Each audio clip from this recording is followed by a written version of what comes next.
సాయంత్రం సమయం 5 గంటలైంది. ఎలిమెంటరీ స్కూల్ వదలటంతో పిల్లలందరూ గుంపులు గుంపులుగా ఇళ్లకు బయలుదేరారు. సిరి, కిరణ్, చరణ్ కూడా స్కూల్ బ్యాగులు భుజాలకు తగిలించుకొని మాట్లాడుకుంటూ ఇంటి దారి పట్టారు. 5th స్టాండర్డ్ చదువుతోంది సిరి. కిరణ్, చరణ్ ఇద్దరూ అన్నదమ్ములు. పైగా కావుల పిల్లలు 3rd స్టాండర్డ్ చదువుతున్నారు.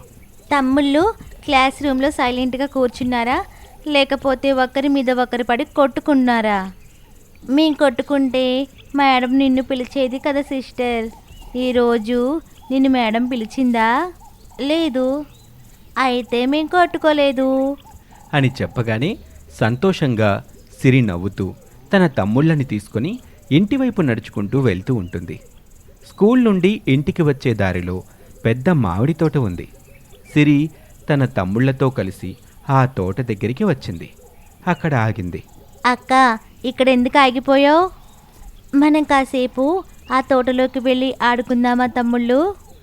అక్కడే ఎందుకు సిస్టర్, మన ఇంటికి దగ్గరలో ఒక గ్రౌండ్ ఉంది కదా, అక్కడ ఆడుకుందాం. అదేదో ఇక్కడే ఆడుకుని వెళ్దాం తమ్ముళ్ళు అని అనగానే కిరణ్, చరణ్ ఇద్దరూ సరే అంటారు. దాంతో ముగ్గురు కలిసి తోటలోకి వస్తారు. అక్కడ ఒక చెట్టు దగ్గర చెక్క కుర్చీలో కూర్చొని తోటమాలి ఉంటాడు. ఏం పిల్లలు ఇలా వచ్చారు? అంకుల్, మేం కాసేపు తోటలో ఆడుకుంటాం ప్లీజ్ అని బ్రతిమాలింపుగా అడుగుతుంది సిరి. తోటమాలి ఒకసారి ఆకాశం వంక చూస్తాడు. ఈరోజు బాగా మబ్బులు పట్టున్నాయి, వర్షం వచ్చేట్టుంది, అప్పుడే చీకటి పడుతుంది, రేపు ఆడుకోవచ్చులేమ్మా, ఇంటికెళ్ళండి.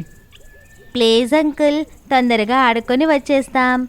అవును అంకుల్, ప్లీజ్ ఆడుకోవడానికి ఒప్పుకోండి అంటూ ముగ్గురు పిల్లలు బ్రతిమాలుతారు. సరే అయితే ఒక అరగంట మాత్రం ఆడుకోండి, ఆలస్యం చేయొద్దు అని చెప్పడంతో పిల్లలు ఆనందంతో గెంతుకుంటూ తోట లోపలికి వెళ్తారు. కాస్త దూరం లోపలికి వెళ్ళారో లేదో హోరు వాన మొదలవుతుంది. పక్కనే ఉన్న ఒక పెద్ద మామిడి చెట్టు కిందకి పరిగెడుతుంది సిరి. చరణ్, కిరణ్ ఇద్దరు కూడా సిరి వెనకాలే ఆ చెట్టు దగ్గరికి వెళ్తారు. వాన మరింత పెద్దది కావటంతో పాటు బాగా చీకటి పడుతుంది. పిల్లల ముగ్గురులో భయం మొదలవుతుంది. అక్క, ఈ తోటలో దెయ్యాలుంటాయంట, మా ఫ్రెండ్ చెప్పాడు. అవును, నాకు భయంగా ఉంది. అసలే సిరికి దెయ్యాలంటే వాళ్ళిద్దరికంటే కూడా ఎక్కువ భయం. దాంతో సిరి భయపడుతూ ఉంటుంది. ఓరే, నన్ను భయపెట్టకండిరా, ముగ్గురు ఆంజనేయ దండకం చదువుకుందాం అని సిరి అంటుంది. కిరణ్, చరణ్ ఇద్దరూ సరే అంటారు. ఇక ముగ్గురు కలిసి శ్రీ ఆంజనేయం, ప్రసన్నాంజనేయం అని మొదలు పెడతారు. కానీ తర్వాత ఏం చెప్పాలో ముగ్గురులో ఎవరికీ తెలియదు.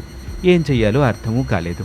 ఇంట్లో రోజు తాతయ్య ఆంజనేయ దండకం చదువుతూ ఉంటాడు, కానీ ఏ రోజు మనం వినలేదు అని సిరి చెప్తూ ఉంటే ఇంతలోనే చెట్టు మీద ఒక పెద్ద శబ్దం వినపడుతుంది. పిల్లలు ముగ్గురు తమ తలలు పైకెత్తి చూస్తారు.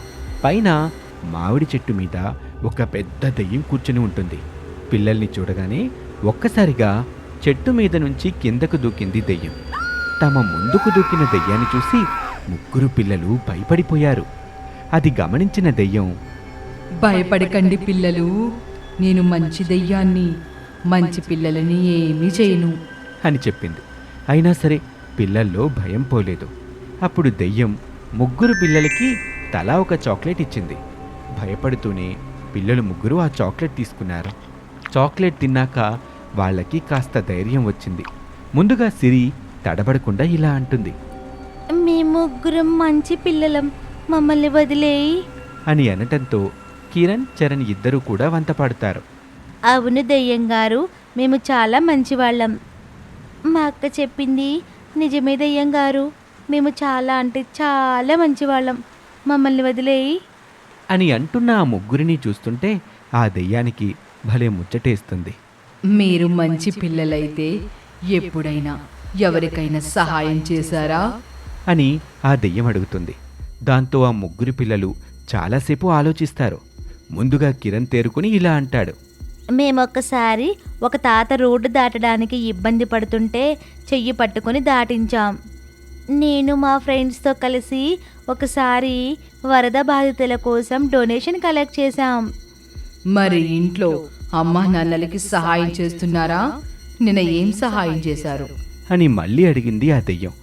ఎంత ఆలోచించినా ఏమీ గుర్తుకు రాలేదు ఆ ముగ్గురు పిల్లలకి. కాసేపటికి సిరి ధైర్యం తెచ్చుకొని, నిన్న అమ్మకి గిన్నెలు కడగటంలో సహాయం చేశాను.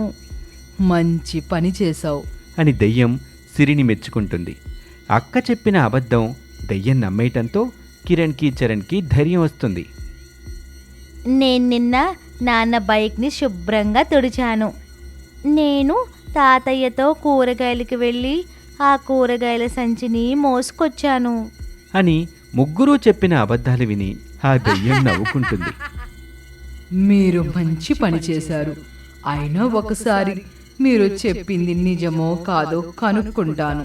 అని దెయ్యం అనటంతో ఆ ముగ్గురు పిల్లలు కొంచెం కంగారు పడతారు. ఒకవేళ వాళ్ళు చెప్పినవి అబద్ధాలని తెలితే ఏంటి పరిస్థితి అని లోపలే భయపడుతూ దెయ్యాన్ని చూస్తూ ఉంటారు.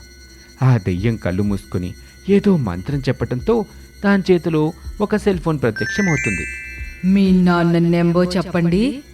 అని దెయ్యం అడగటంతో సిరి నెంబర్ చెప్తుంది. ఆ నెంబర్కి కాల్ చేస్తుంది దెయ్యం. అక్కడ పిల్లలు ఇంకా ఇంటికి రాకపోవటంతో వాళ్ళ నాన్న మోహన్, అమ్మ భారతి ఇద్దరూ ఆందోళన పడుతూ ఉంటారు. ఇంతలో మోహన్ చేతిలోని సెల్ ఫోన్ మోగుతుంది. ఫోన్ మోగుతుంది కానీ ఏ నెంబరు కనిపించటం లేదు. ఆశ్చర్యపడుతూనే మోహన్ ఫోన్ లిఫ్ట్ చేస్తాడు. ఎవరు? నేను దెయ్యాన్ని మాట్లాడుతున్నాను. మీ పిల్లల గురించి కొన్ని విషయాలు అడగాలి. అని దెయ్యం అనటంతో ఆశ్చర్యపోతారు మోహన్, భారతి ఇద్దరు. కాసేపటికి తేరుకొని ధైర్యం తెచ్చుకుంటారు. అడగండి, చెప్తాను. పిల్లలు మీకు ఇంట్లో హెల్ప్ చేస్తుంటారా? నిన్న మీ బైక్ని క్లీన్ చేశారా? అవును, నిన్న నా బైక్ని క్లీన్ చేశారు. తల్లిగారు, వంటింట్లో మీ అమ్మాయి హెల్ప్ చేసిందా? అని భారతిని అడుగుతుంది ఆ దెయ్యం. హెల్ప్ చేసింది. అమ్మాయే కాదు, అబ్బాయిలు కూడా ప్లేట్లు కడగడంలో సహాయం చేశారు. అని చెప్తుంది భారతి. దీంతో ముగ్గురు పిల్లలు ఆశ్చర్యపోతారు. నిజానికి తాము ఏ సహాయం చేయకపోయినా చేసినట్టుగా చెప్పారు అమ్మా నాన్నలు. ఇక మీదట రోజు వాళ్ళకి హెల్ప్ చేయాలి అని మనసులోని నిశ్చయించుకుంటారు ముగ్గురు. మొత్తానికి దెయ్యం తమ మాటల్ని నమ్మిందని, ఇక తమని వదిలేస్తుందని ఆ పిల్లలు ముగ్గురు అనుకున్నారు. దెయ్యం ఆ వెంటనే ఫోన్ పెట్టేసి కిరణ్ వైపు చూస్తూ, నీ స్లేట్ ఇలా ఇవ్వు అని అడగటంతో తన స్లేట్ ఇచ్చాడు కిరణ్. ఆ స్లేట్ మీద తన చేత్తో 2 సార్లు తట్టింది దెయ్యం. ఆశ్చర్యంగా ఆ స్లేట్ మీద నిన్న జరిగిన సంఘటనలు కనిపించసాగాయి. తన బైక్ క్లీన్ చేసుకుంటూ, ఒరేయ్ కిరణ్, అమ్మని అడిగి ఒక పొడిగుడ్డ తీసుకురారా. ఎప్పుడు నాకే చెబుతావు, చరణ్ ఇస్తాళ్లే. నాన్న చెప్పింది నీకే, నువ్వే ఇవ్వు. అని ఇలా ఇద్దరు వాదులాడుకుంటూ ఉంటారు. అప్పుడు వంటింట్లో నుంచి భారతి వచ్చి బైక్ తొడవటానికి ఒక పొడిగుడ్డను అందిస్తుంది మోహన్కి.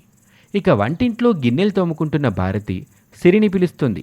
సిరి, కాస్త ఈ తోమిన గిన్నెలన్నీ అలమరలో పెట్టమ్మా. నేను హోంవర్క్ చేసుకుంటున్నానమ్మా. అని సిరి టీవీ చూస్తూ సమాధానమిచ్చింది. తాము అబద్ధాలు చెప్పిన విషయం దెయ్యానికి తెలిసిపోవటంతో ముగ్గురు పిల్లలు మరింతగా భయపడిపోతూ ఉంటారు. ఇక దెయ్యం తమని తినేస్తుందని నిశ్చయించుకుంటారు. సిరి ఇప్పుడు కాస్త ధైర్యం తెచ్చుకొని, నేను వరద బాధితుల కోసం డొనేషన్ కలెక్ట్ చేసింది నిజం. కావాలంటే నా స్లేట్ మీద 2 సార్లు కొట్టి చూడు. మేము ఒక తాతని రోడ్డు దాటించింది కూడా నిజం. ఈసారి నా స్లేట్ మీద కొట్టి చూడు. ముగ్గురు పిల్లలకి దెయ్యం ఎందుకు అలా నవ్విందో అర్థం కాలేదు. అయోమయంగా చూస్తూ ఉంటారు. సిరి డొనేషన్ కలెక్ట్ చేసింది 6 నెలల క్రితం. కిరణ్, చరణ్లు ఒక తాతని రోడ్డు దాటించింది 1 ఏడాది క్రితం. ఒక మంచి పని చేయడానికి 6 నెలలు 1 ఏడాది కావాలా? ప్రతిరోజు మంచి పనులు చేయాలి. ఇంట్లో అమ్మా నాన్నలకు చేసిన ఒక హెల్ప్ చెప్పమంటే చెప్పలేకపోయారు. అయినా మీ అమ్మా నాన్నలు మీ గురించి మంచిగా చెప్పారు, అంతేగాని మీ పైన కోపం చూపించలేదు. నిజమే, మేము తప్పు చేశాం. ఇక మీదట అమ్మా నాన్నలకి ప్రతిరోజు పనిలో సహాయం చేస్తాం. బయట వాళ్ళకు కూడా తప్పకుండా సహాయం చేస్తాం. అని ముగ్గురు పిల్లలు చెప్పటంతో దెయ్యం సంతోషపడుతుంది. నాకు తెలుసు, మీరు మంచి పిల్లలు. నేను మిమ్మల్ని ఏమీ చేయను. మంచి పిల్లలను నేనే కాదు, ఏ దెయ్యము ఏమి చేయదు.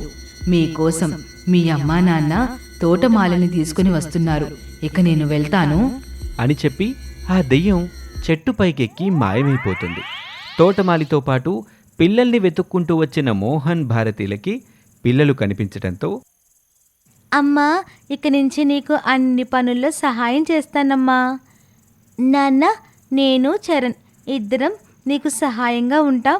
మేము ఎప్పుడూ మీ మాటే వింటాం. మీరు చెప్పిన పనులు చేస్తాం, ప్రామిస్ అని ముగ్గురు పిల్లలు చెప్పటంతో మోహన్ భారతి ఇద్దరూ సంతోషపడతారు. పిల్లల్ని తీసుకొని అక్కడి నుంచి వెళ్ళిపోతారు. ఇది ఇవాల్టి స్టోరీ మంచి దెయ్యం.